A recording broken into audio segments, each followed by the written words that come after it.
Many people who live in a more complex and busy life suffer from depression, which has created a controversial issue in the modern society. Depression is easily born in people who tend to gain physical happiness while walking away from their peace of mind.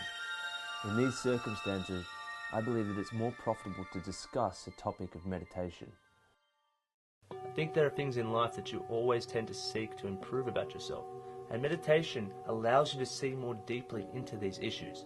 Everybody has issues, whether you're too busy or you're too lazy, or you have various interests that you want to pursue but you can't for some reason, and you want to be somewhere else, you don't want to be where you are.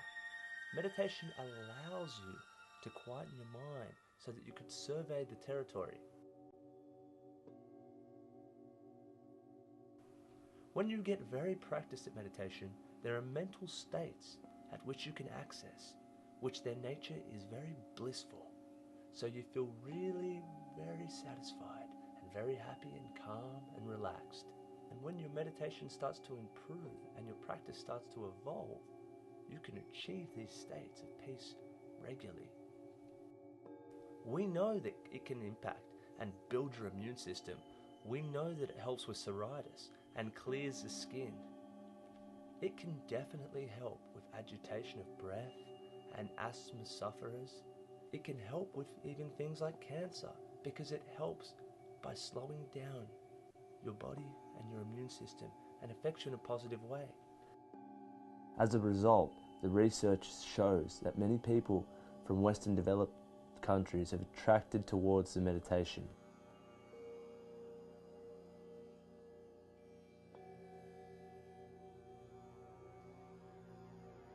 There's a lot of scientific evidence that now shows that everybody can benefit from meditation. Scientific evidence shows the neurobiology changes within our brain. So we can actually activate different parts of our brain and change the chemistry of our brain through meditation. There's been a lot of science going into this now. It's an age-old tradition that we are now catching up with on the philosophy because we have science to show that it does actually work.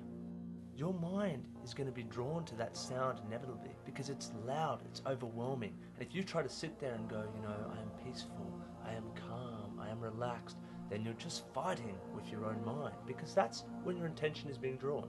But if you go, let's listen to that. The pitch, the oscillation, the tone, then your mind is allowed the freedom to go and listen with that. Then your mind gets satisfied and your curiosity is satisfied and you realize that's not a threat, that's just the noises around me, that's just the noise of life. And so your mind becomes bored with that problem or that sound and it ceases to be an interrupting influence.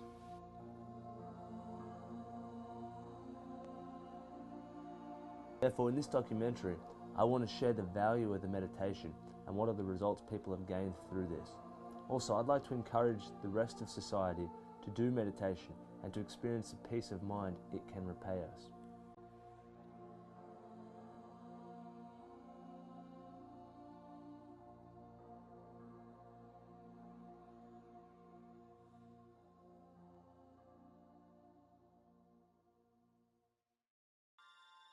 Depression and anxiety are an outcome from ineffective ways of relating to our thoughts and emotions. There's a similar kind of conflict when people are feeling depressed. They're trying to resist and get rid of, rather than accept and learn from what they're thinking and feeling.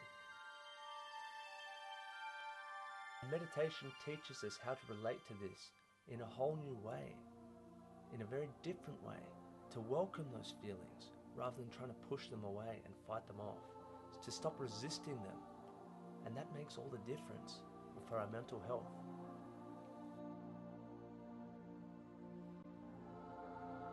Meditation and mindfulness is a beautiful thing to do. You tend to see the beauty of being connected to the world.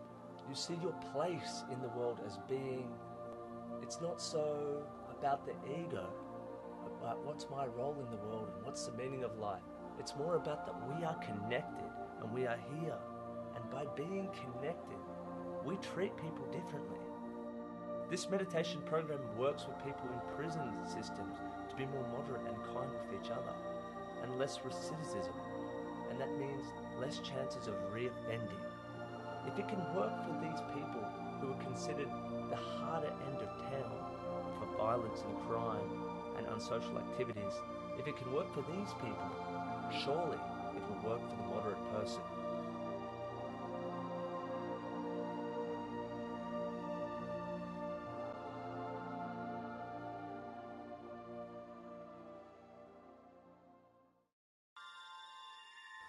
Moreover, as I said before, when we try to chase the physical happiness rather than the mental peace, not only we have to spend a lot of money, but we also will have to do a lot of commitments. These can lead us to more complicated situations in our lives. As a result, many people will search their solution in bad ways, such as drinking alcohol, smoking, taking drugs, without realizing that this path leads them to even bigger problems. Hence, it will be more useful to look for solutions for the problems in your life through meditation. This is a more effective and cheaper than all of the above ways, and it can teach us to balance our physical and spiritual life.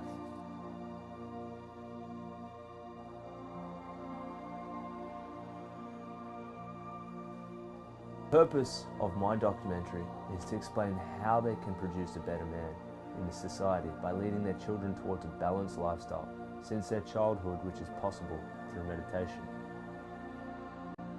After meeting with all these interesting characters and getting their view on meditation, it occurred to me that meditation is a powerful tool, not just for society, but also for the individual who uses it. So I guess now it's up to us to go out and see just how powerful meditation is, because if it can change our lives, then it can certainly change society and change the world to make this place a better place.